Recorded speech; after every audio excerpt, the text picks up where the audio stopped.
Mark Crook writes, would it be feasible to store a small amount of coins mined each month in a shareholder's wallet, which could be sold at the end of the financial year to pay dividends? Yeah, it's something that other shareholders that have, maybe it was you, Mark, have suggested in the past. And we've thought about it. It's just not something that we're really able to do right now, given the structure of the company and the structure of the way in which our shares are traded. But it's an interesting idea. Obviously, being Bitcoin miners and cryptocurrency miners, crypto is a currency we're very comfortable with, we interact with, but it's not something that really fits into being a publicly traded company on the London Stock Exchange to be able to do. The next one is from Satoshi Sausage Dog. Peter, do you hold crypto yourself? If so, what's in your crypto bag? Has Argo any plans to add to its altcoin holdings alongside Polkadot?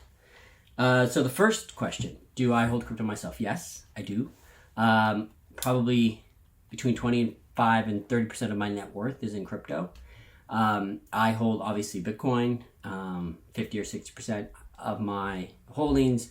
I have Ethereum. I have VeChain, which a friend of mine is a big fan of, and so I have got on the VeChain train. I hold Link. I have Polkadot. So yeah, I have a diverse portfolio of so-called altcoins and Bitcoin, and I'm very bullish on the future.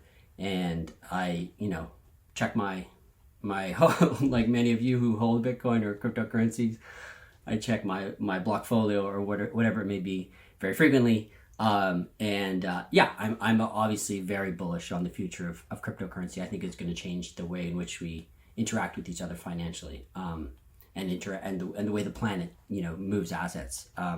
So I do hold quite a lot of crypto. Has Argo any plans to add to its altcoin holdings alongside Polkadot? So Polkadot was an investment we made about a year and a half ago. It was a new project that was coming out. At the time, we were looking at proof of stake opportunities outside of just straight mining, and a consultant we were working with at the time suggested that we look at Polkadot amongst other projects. We took a small investment into it. It did very well. We still hold some Polkadot, and projects like that are they're part of what we do, but they are a very small part of it. So if there was another opportunity that came along that we thought made sense for us to put in a small chunk of our crypto holdings or our cash holdings into, we would look at it. But we don't have any kind of immediate plans. It's not something we look at on a daily basis, for instance. Sergey Swads. 3 questions. Which is the economic life of a new machine installed and the payback, given current difficulty and price? So it really depends on the cycle, the technology cycle that you're in. If you were to buy used S9s right now, obviously they'd be good for about 2 weeks before, S9s might, who knows, depending on what price is doing and what difficulty is doing. But in general, you could say that machines last 3 years. It might be 2 years, it might be 5 years. It really depends on the machine and the algorithm that they're mining, the coin that they're mining, the difficulty. So there's lots of factors. But in general, 3 years is the number that we go with. And what's the payback? Again, obviously a huge variety of payback. Some machines that are bought at the wrong time, that are too expensive, are never paid back. Fortunate, we have made very good investments in the machines that we've bought. For instance, the Z11s that we just bought this past summer have already ROI'd.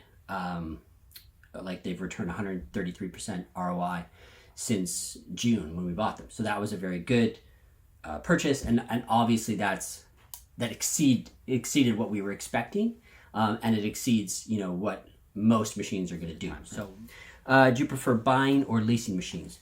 It really depends on our situation at the time. Look at this leasing deal that we just did. We're really happy with the coupon, with the rate that we got it for. It made sense for us at the time in 2019 when we were building our infrastructure. We had more cash on the balance sheet. It made sense to buy. So it really depends on where we're at. 2021, who knows? Depending on where things are at, we might have more cash on hand. might be an opportunity to just buy straight outright. Next question. First investment holdings controlled by Frank Timmis, attempted to change the board a year ago. How is the relationship now? The relationship's good. I speak to Mr. Timmis regularly, and he's a big fan of the company. And yeah, it's things are good. He's our largest shareholder, and the relationship is good. Sergi says thanks in advance. You're welcome. Blue Dolphin. Thanks, guys. What a fantastic idea. My question, given Hives' announcement yesterday to buy GPU1's New Brunswick data center and take on the GPU staff, please can you clarify that this doesn't affect our deal with GPU1? It does not. No effect on the GPU1 deal. As I've said before, that deal is still in due diligence negotiations, and we're hoping that it closes in the near future. Next question from Dougal. What overall revenue do you expect from 16,000 machines at 645 petahash in addition to 280 megasouls? So I don't know what time frame you're talking about. Do you mean a yearly? It's a difficult question to answer, to be honest, without a time frame attached to it. I don't know if you mean daily or monthly or yearly. Obviously, the Bitcoin difficulty level, the mining difficulty level is going to have a huge impact on that.